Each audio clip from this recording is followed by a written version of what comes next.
Good morning बच्चों। क्या बिल्कुल सही सुना बच्चों। अब एक साल में 2 बोर्ड एग्जाम होंगे बच्चों। अब बच्चों में यह कन्फ्यूजन है कि सर जी एक बोर्ड एग्जाम तो हम लोगों के लिए भारी था, अब एक साल में 2 बोर्ड एग्जाम देने पड़ेंगे। यह बच्चों के लिए टेंशन। सर क्या यह दोनों एग्जाम साल में किस किस महीने होगा? क्या इन दोनों बोर्ड एग्जामों का नंबर जुड़ेगा? क्या इन दोनों बोर्ड एग्जाम का नंबर जुड़कर हमारा मार्कशीट या रिजल्ट बनेगा? इस तरह के सवाल बच्चों के दिमाग में है। तो चलिए हम इसी टॉपिक पर विस्तार से बच्चों आज चर्चा करेंगे। जो आपके दिमाग में कन्फ्यूजन है उसको दूर करने का प्रयास करेंगे।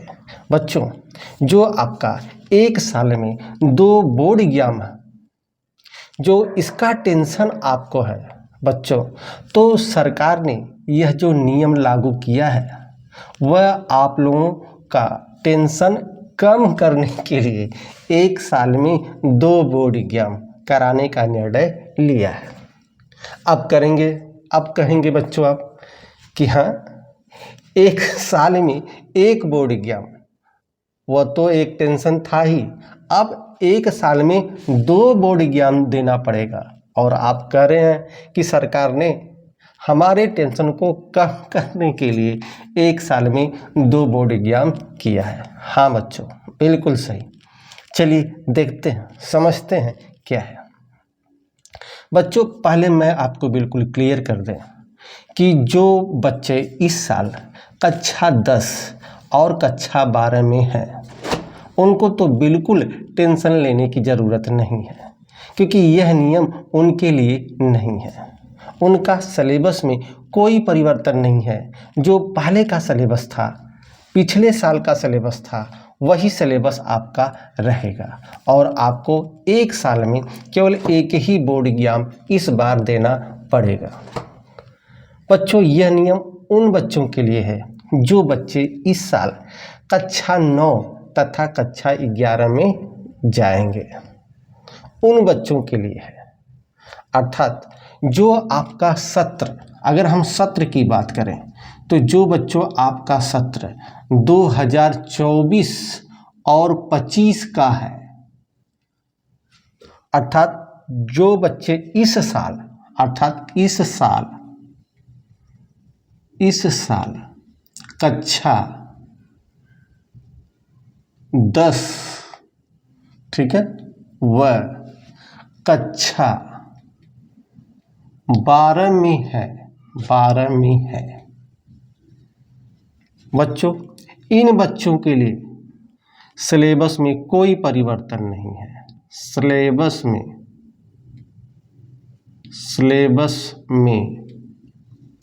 कोई परिवर्तन नहीं,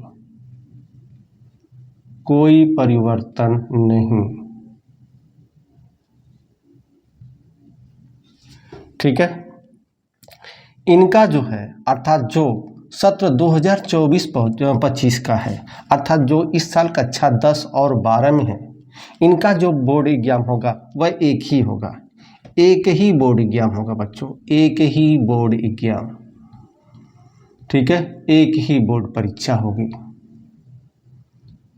बोर्ड परीक्षा होगी, ठीक है। अब प्रश्न है बच्चों, ठीक है, बोर्ड एग्जाम जो बच्चे, ठीक है, इस साल कक्षा 9 में जाएंगे, अर्थात कक्षा 9 व कक्षा 11, कक्षा 9 और कक्षा 11 में है, अर्थात सत्र, कौन सी सत्र की बात कर रहे हैं बच्चों? सत्र 2024-25 है और यह सत्र लिखेंगे 2025 और 2026, अर्थात जो अगली साल, अर्थात अगली साल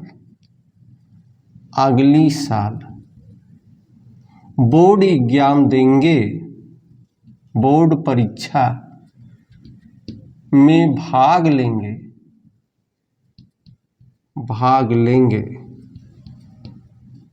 ठीक है, उनको बच्चों एक साल में 2 बोर्ड एग्जाम अर्थात 2 बोर्ड परीक्षा होगी, 2 बोर्ड परीक्षा होगी। ठीक बच्चों, अब यह परीक्षा कब कब होगी बच्चों, ठीक है, यह भी बता दें। यह सरकार ने जो अपडेट किया है, अनुमान अपडेट है बच्चों, वह आपका जो पहला बोर्ड एग्जाम होगा वह आपका नवंबर व दिसंबर में पहला बोर्ड एग्जाम, और जो दूसरा बोर्ड एग्जाम है बच्चों, पहला बोर्ड एग्जाम ठीक है नवंबर और दिसंबर में, दूसरा जो बोर्ड एग्जाम है वह माना जा रहा है कि आपका अप्रैल और मई में, अप्रैल और मई में यह परीक्षा होगी। ठीक है बच्चों, तो जो परीक्षा नवंबर दिसंबर और अप्रैल मई, अब ध्यान रखिएगा, मान लीजिए बच्चों हम 4 टाइप के जो है स्टूडेंट को ले लिया, ए बी ठीक है सी और डी, यह 4 टाइप के बच्चे हैं बच्चों, ए बी सी और डी। अब बच्चों आपके दिमाग में होगा कि यह जो 2 बोर्ड एग्जाम है, क्या यह दोनों बोर्ड एग्जाम देना जरूरी है, क्या दोनों बोर्ड एग्जाम का जो हमारा मार्क है उसको जोड़कर रिजल्ट बनेगा। तो बच्चों बता दें कि यदि मान लीजिए कोई बच्चा ए है, वह पूरी तरह से बोर्ड एग्जाम के देने के लिए तैयार है, नवंबर दिसंबर में जो बोर्ड एग्जाम है वह पेपर देता है, और जो वह पेपर दे रहा है वह उस पेपर से संतुष्ट है कि मेरा बहुत अच्छा रिजल्ट आएगा, 95% रिजल्ट आएगा। ठीक है, यह बच्चा ठीक है, यदि वह संतुष्ट है तब बच्चों यह जो दूसरा एग्जाम होने वाला है अप्रैल मई में, यह बच्चा चाहे तो इस एग्जाम को न दे।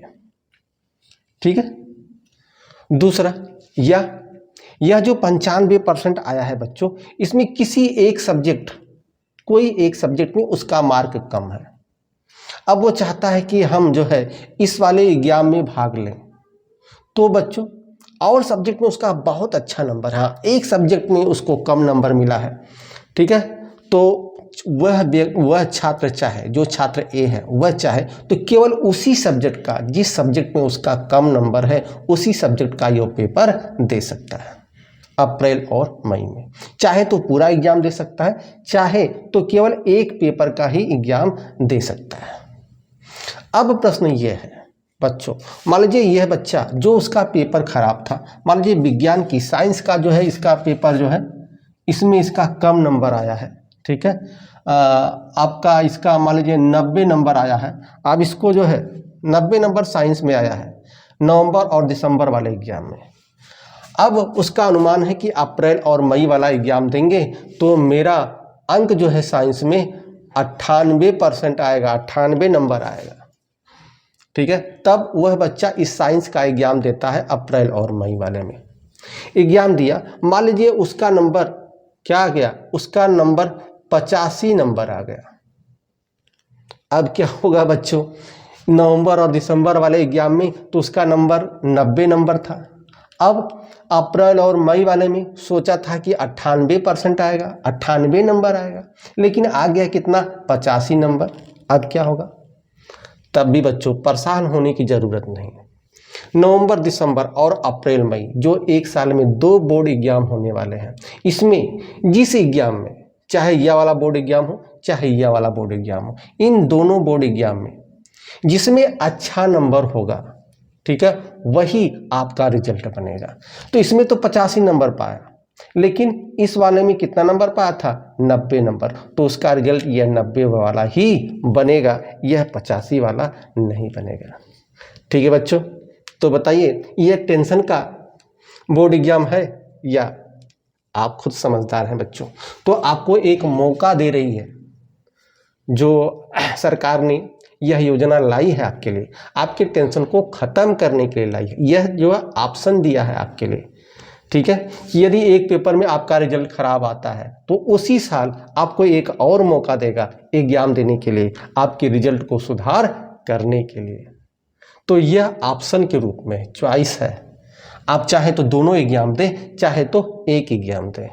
ठीक है बच्चों, मान लीजिए बी वाला कोई बच्चा है, ठीक है, नवंबर दिसंबर में उसकी तैयारी नहीं है, ठीक है, वह तैयार नहीं है इस एग्जाम देने के लिए, तो वह चाहे तो नवंबर और दिसंबर वाला पेपर न दे, अप्रैल और मई वाला पेपर दे, उसके ऊपर है बच्चों। चाहे तो वह दोनों पेपर दे, चाहे तो वह एक ही बोर्ड एग्जाम दे, उसकी तैयारी के ऊपर है। समझ में आ रहा है बच्चों। सी वाला मान लीजिए कोई छात्र है, ठीक है, वह नवंबर दिसंबर वाले में एग्जाम दिया, उसका रिजल्ट कम आया, तो क्या कर सकता है, वह अप्रैल और मई वाला एग्जाम दे सकता है। हाँ ध्यान रखिएगा, दोनों में नवंबर दिसंबर वाला बोर्ड एग्जाम और अप्रैल मई वाला बोर्ड एग्जाम, जिन बोर्ड एग्जाम में उसका अच्छा नंबर आएगा वही वाला रिजल्ट बनेगा। तो समझ में आया बच्चों, यह नवंबर दिसंबर और अप्रैल मई दोनों बोर्ड एग्जाम का रिजल्ट जोड़कर नहीं बनेगा, एक ही रिजल्ट बनेगा, चाहे नवंबर दिसंबर वाला बने चाहे अप्रैल और मई वाला। हाँ, लेकिन जिसमें अच्छा नंबर होगा, ठीक है, उसी का रिजल्ट बनेगा, उसी का मार्क आपके मार्कशीट पर आएगा। इसलिए टेंशन की कोई बात नहीं बच्चों, टेंशन फ्री आप रहिए। अब एक साल में बोर्ड एग्जाम देने के 2 मौके मिलेंगे आपको, एक नहीं 2 मौके। यदि नवंबर दिसंबर के बोर्ड एग्जाम में आपकी तैयारी नहीं है, आप तैयार नहीं है एग्जाम देने के लिए, तो आप छोड़ सकते हैं उस एग्जाम को, ठीक है, आप दूसरे बोर्ड एग्जाम की तैयारी करें अप्रैल और मई। मान लीजिए इस नवंबर और दिसंबर में आपने बोर्ड एग्जाम दिया, ठीक है, अच्छे से तैयारी किया, लेकिन रिजल्ट सही नहीं आया, तो एक बार और आपको मौका मिलेगा, आपको अपनी गलतियां सुधारने का, आपको अपना फिर से तैयारी करने का अप्रैल और मई में। ठीक है, तो टेंशन फ्री रहिए बच्चों। ठीक है, अब आपका बल्ले बल्ले होने वाला है। एक साल में 2 बोर्ड एग्जाम आपके लिए टेंशन का विषय नहीं, बल्कि टेंशन समाप्त करने का विषय है। सरकार का यही उद्देश्य है कि जो बोर्ड एग्जाम का प्रेशर है, उस प्रेशर को कम किया जाए बच्चों से। ठीक है, तो उनका उद्देश्य 2 बोर्ड एग्जाम कराना एक साल में, आपके टेंशन को समाप्त करना है, आपके टेंशन को बढ़ाना नहीं है। ठीक है, और इस साल जो बच्चे 10 और 12 में हैं बच्चों, उनको यह मौका नहीं मिलेगा। तो आप खुशनसीब हैं कि एक साल में, ठीक है, 2 बोर्ड एग्जाम मिलेगा, अर्थात एक मौका और मिलेगा आपको अपना नंबर सुधारने का, अपना रिजल्ट सुधारने का। तो आप खुशनसीब हैं। ठीक है, जो बच्चे सत्र 2025-26 में हैं, 2024-25 वाले खुशनसीब नहीं है, उनको यह मौका नहीं मिलेगा, यह लाभ नहीं मिलेगा, उनको एक ही एग्जाम देना है, बोर्ड एग्जाम। ठीक है, तो आप लकी हैं। ठीक है बच्चों, तो आप लकी हैं जो कक्षा 9 और कक्षा 11 में इस साल हैं। अगली साल आपको जो है एक मौका और मिलेगा। यदि आपका रिजल्ट, आपकी तैयारी अच्छे से नहीं है, तो पुनः अपनी तैयारी सही करने का, अपनी गलतियों को सुधार करने का।